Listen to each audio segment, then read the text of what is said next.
ನಮ್ಮ ಹೆಚ್ಚುವರಿ ಪೊಲೀಸ್ ಅಧೀಕ್ಷಕರುಗಳಾಗಿರ್ತಕ್ಕಂಥ ಕಾರ್ಯಪ್ಪನವರೇ, ರಮೇಶ್ರವರೇ ಮತ್ತು ಸೆಂಟ್ DYSP ಆಗಿರ್ತಕ್ಕಂಥ ಕೃಷ್ಣಮೂರ್ತಿರವರೇ, ಈಗ ಆ್ಯಂಕರ್ ಅವರು ತುಂಬ ಸೊಗಸಾಗಿ ಹೇಳಿದ್ರು, ಮೊಬೈಲ್ ಅಂತಂದರೆ ಅದು ಒಂದು ವಸ್ತು ಏನೋ ಕಳ್ಕೊಂಡಿದ್ದೀವಿ ಅಥವಾ ಯಾವುದೋ ಒಂದು ಚಿನ್ನದ ಉಂಗುರ ಕಳ್ಕೊಂಡಿದ್ದೀವಿ ಅನ್ನೋ ಲೆಕ್ಕಕ್ಕಾಗಲ್ಲ. ಮೊಬೈಲು ನಮ್ಮ ಒಂದು ಭಾಗ ಆಗಿಬಿಟ್ಟಿದೆ, ಮನುಷ್ಯನ ಒಂದು ಭಾಗ ಆಗಿಬಿಟ್ಟಿದೆ. ಸಣ್ಣ ಮಕ್ಕಳಿಂದ ಹಿಡಿದು ವಯಸ್ಸಾಗಿರೋರ್ವರೆಗೂ ಕೂಡ ಮೊಬೈಲನ್ನು it will be A part and parcel of their life type ಆಗಿಬಿಟ್ಟಿದೆ. ಸೊ ಅವರು ಬೆಳಗ್ಗೆ ಎದ್ದಿದ ತಕ್ಷಣ ಫಸ್ಟು ದೇವ್ರ ಮುಖ ನೋಡ್ತಿರೋದು ಮೊಬೈಲ್ ಒಂದ್ಸಲಿ ಸ್ಕ್ರಾಲ್ ಮಾಡ್ತಾರೆ. ವಾಟ್ಸಪ್ಪಲ್ಲಿ ಏನಾದ್ರು ಮೆಸೇಜ್ ಬಂದಿದೆಯಾ, ಫೇಸ್ಬುಕ್ಕಲ್ಲಿ ಏನಾದ್ರು ಮೆಸೇಜ್ ಬಂದಿದೆಯಾ, ಈಗ ಇನ್ಸ್ಟಾಗ್ರಾಮ್ನಲ್ಲಿ ಏನಾದ್ರು ರೀಲ್ಸ್ ಬಂದಿದೆಯಾ, ಯಾವುದಾದ್ರು ನಂದು ಪೋಸ್ಟಿಗೆ ಲೈಕ್ಸ್ ಮಾಡಿದಾರಾ ಅಂತಂದು ಫೋಟೋ ವೀಡಿಯೋಸು ಎಲ್ಲದನ್ನು ಹಾಕ್ಕೊಂಡಿರ್ತಾರೆ. ಈಗ ನಾವು ನೋಡ್ಬೋದು ಸಾಕಷ್ಟು ಡಿಫ್ರೆಂಟ್. ನಮ್ಮ ಇಂಜಿನಿಯರ್ ನಾಗಪ್ಪನವರು ಕೂಡ ಬಂದ್ಬಿಟ್ಟಿದ್ದಾರೆ, ನನಗೆ ಗೊತ್ತಿರಲಿಲ್ಲ ಅದು. ಸೊ ಅವರು ಕೂಡ ಮೊಬೈಲ್ ಕಳ್ಕೊಂಡಿದ್ರಂತೆ. ನಮ್ಮ ಪೊಲೀಸ್ ಹೌಸಿಂಗ್ ಕಾರ್ಪೊರೇಷನ್ನ ಇಂಜಿನಿಯರ್ ಅವರು ನಮ್ಮ ಜೊತೆಗೆ ಪೊಲೀಸ್ ಇಲಾಖೆ ಜೊತೆಗೆ ಕೆಲಸ ಮಾಡೋರು ಕೂಡ ಮೊಬೈಲ್ನ ಕಳ್ಕೊಂಡಿರ್ತಾರೆ. ಸೊ ನಾನು ಇದು ಒಂದು 4-5ನೇ ಸಲ ಈ ರೀತಿ ಕಾರ್ಯಕ್ರಮನ ನಾವು ಮಾಡ್ತಾ ಇದ್ದೀವಿ. ಪ್ರತಿ ಸಲಿನೂ ತಮ್ಮೆಲ್ಲರಿಗೂ ಕೂಡ ಒಂದು ಕಿವಿ ಮಾತು ನಾನು ಕೇಳೋದೇನಂತಂದರೆ, ಸಹಜವಾಗಿ ಎಲ್ಲೋ ಕೆಲವೊಬ್ಬರು ಮಾರ್ಕೆಟ್ನಲ್ಲಿ ಓಡಾಡುವಾಗ ಕಳ್ಕೊಂಡಿರ್ತಾರೆ, ಅಥವಾ ಯಾರೋ ಕದ್ಕೊಂಡು ಹೋಗಿರ್ತಾರೆ, ಆಸ್ಪತ್ರೆಗೆ ಹೋದಾಗ ಕಳೆದೋಗಿರುತ್ತೆ, ಅಥವಾ ಬಸ್ನಲ್ಲಿ ಹೋದಾಗ ಯಾರೋ ಪಿಕ್ ಪಾಕೆಟ್ ಮಾಡ್ಕೊಂಡಿರ್ತಾರೆ, ಅಥವಾ ಅಲ್ಲಿ ಯಾರೋ ಕಳ್ತನ ಮಾಡಿರ್ತಾರೆ, ಅಥವಾ ನೀವೇ ಮರ್ತು ಬಂದಿರ್ತೀರಿ. ಈ ರೀತಿ ಕಳೆದೋಗಿರ್ತಕ್ಕಂಥ ಮೊಬೈಲು ಮತ್ತು ಸಿಮ್ ಕಾರ್ಡ್ನ ಯೂಸ್ ಮಾಡಿಕೊಂಡು ಬೇರೆ ರೀತಿ ಸೈಬರ್ ಅಫೆನ್ಸಸ್ನು ಕೂಡ ಮಾಡೋ ಚಾನ್ಸಸ್ ಇರುತ್ತೆ.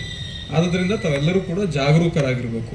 ಈಗ ತಮ್ಮ ಬೆಲೆ ಬಾಳುವ ವಸ್ತುಗಳು, ಬೇರೆ ಈ ಚಿನ್ನಾಭರಣಗಳಾಗಲಿ ಅಥವಾ ಬೇರೆ ವಸ್ತುಗಳನ್ನ ಯಾವ ರೀತಿ ಸೂಕ್ಷ್ಮವಾಗಿ ಅಥವಾ ಜೋಪಾನವಾಗಿ ತಾವು ಇಟ್ಕೋತೀರಿ ಗಮನ ಹರಿಸ್ಕೊಂಡು, ಆ ರೀತಿ ಮೊಬೈಲ್ನು ಕೂಡ ಭಾಳ ಸೇಫಾಗಿ ಇಟ್ಕೊಳ್ಬೇಕು.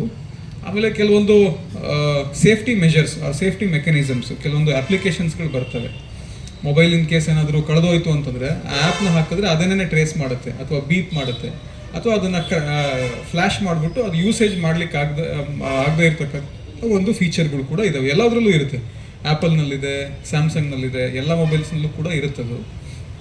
ಸೊ ಅದನ್ನು ತಾವೆಲ್ಲರೂ ಕೂಡ ಆ್ಯಕ್ಟಿವೇಟ್ ಮಾಡಬೇಕು.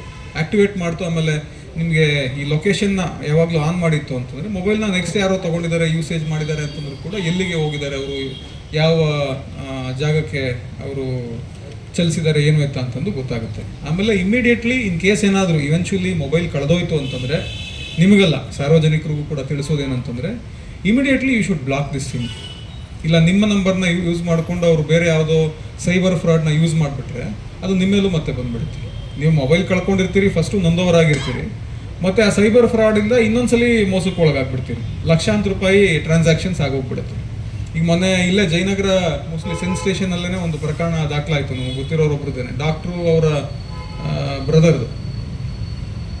ಏನಾಯಿತು, ಅವ್ರ ಹೆಸರಲ್ಲಿ ನೀವು ಯಾವುದೋ ಇನ್ವೆಸ್ಟ್ಮೆಂಟ್ ಫ್ರಾಡ್ ರೀತಿ ಒಂದು ಅಪ್ಲಿಕೇಶನ್ ಎಲ್ಲದನ್ನು ಇಲ್ಲ, ನೀವು ಡೌನ್ಲೋಡ್ ಮಾಡಿಕೊಂಡು ನೀವು ಇಷ್ಟು ದುಡ್ಡನ್ನು ಹಾಕಿದ್ರೆ ನಿಮ್ಗೆ ಇಷ್ಟು ಹೆಚ್ಚು ದುಡ್ಡು ಕೊಡ್ತೀವಿ, ಅದಕ್ಕೆ ನೀವು ಹೊಸ ಒಂದು ಬ್ಯಾಂಕ್ ಖಾತೆನ ನೀವು ರೆಡಿ ಮಾಡಬೇಕು ಅಂತಂದು ಹೇಳ್ತಾರೆ. ಇವ್ರಿಗೆ ಗೊತ್ತಾಗಲ್ಲ, ಪಾಪ ಏನು ನಾನು ದುಡ್ಡೇನು ಹಾಕ್ತಾ ಇಲ್ವಲ್ಲ, ಇನ್ನೂ ಬರೀ ಬ್ಯಾಂಕ್ ಖಾತೆ ಅಷ್ಟೇ ಅಲ್ವಾ ಅಂತಂದು ಬ್ಯಾಂಕ್ ಖಾತೆನ ಓಪನ್ ಮಾಡ್ತಾರೆ.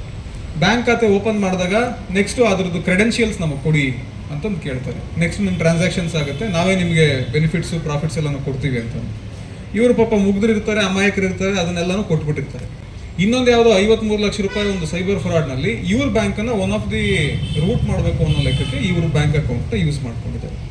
ಸೊ ಯಾರು ಸೈಬರ್ ಅಪರಾಧಿಗೆ ದುಡ್ಡು ಹೋಗುತ್ತೆ, ಆ ದುಡ್ಡು ಇವ್ರ ಅಕೌಂಟಿಗೆ ಬಂದು ಇಲ್ಲಿಂದ ಮತ್ತೆ ಮೈಸೂರಿನಲ್ಲಿ ಇರತಕ್ಕಂಥ ಇನ್ನೊಬ್ಬರ ಅಕೌಂಟ್ಗೆ ಹೋಗಿ ಅಲ್ಲಿಂದ ಮತ್ತೆ ಬೇರೆ ಬೇರೆ ಅಕೌಂಟ್ಗಳಿಗೆ ಸ್ಪ್ರೆಡ್ ಆಗಿದೆ. ಸೊ ಈ ರೀತಿ ನಿಮ್ಮ ಪರ್ಸ್ನಲ್ ಡೇಟಾ, ನಿಮ್ಮ ಮೊಬೈಲ್ ನಂಬರ್ನ ಪಾಸ್ವರ್ಡ್ ಆಗಿರಬಹುದು, ಅಥವಾ ನಿಮ್ಮ ಮೇಲ್ ಅಕೌಂಟ್ನ ಪಾಸ್ವರ್ಡ್ ಆಗಿರಬಹುದು, ನಿಮ್ಮ ಮೊಬೈಲು ಪಿನ್ಸ್ ಆಗಿರಬಹುದು, ಅಥವಾ ಮೊಬೈಲ್ OTP ಆಗಿರಬಹುದು, ಅಥವಾ ನಿಮ್ಮ ಬ್ಯಾಂಕ್ ಅಕೌಂಟ್ನ ಡೀಟೇಲ್ಸು, ನೆಟ್ ಬ್ಯಾಂಕಿಂಗ್ ಆಗಿರಲಿ ಅಥವಾ ಈ ಫೋನ್ಪೇ ಅಂತಂದ್ಬಿಟ್ಟು ನೀವೇನು UPI ಟ್ರಾನ್ಸಾಕ್ಷನ್ಸ್ ಯೂಸ್ ಮಾಡ್ತೀರಿ, ಯಾವುದೇ ರೀತಿ ಪಾಸ್ವರ್ಡ್ಸ್ನ ಮತ್ತು OTPನ ಯಾವುದೇ ಕಾರಣಕ್ಕೂ ಕೂಡ ತಾವು ಯಾರ ಹತ್ರನೂ ಶೇರ್ ಮಾಡಬಾರ್ದು.